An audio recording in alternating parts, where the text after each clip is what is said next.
Hi guys, this is Chris here from Chris's Custom Diecast and Your Ride Customs Online.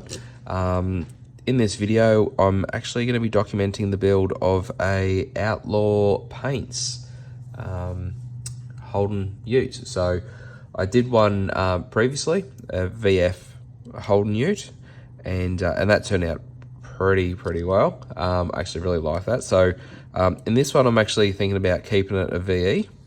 So it's a little bit of a difference. So there's essentially not having the same car twice. We've got two in their fleet.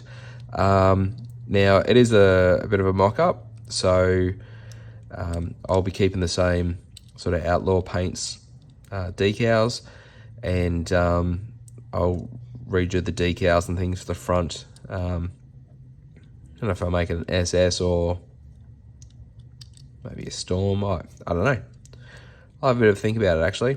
But basically keep the same body shape, and I do have a bit of a different plan for this one, just to celebrate some of their achievements in what they're doing as well. So yeah, I hope you enjoy the build, and yeah, thanks for watching.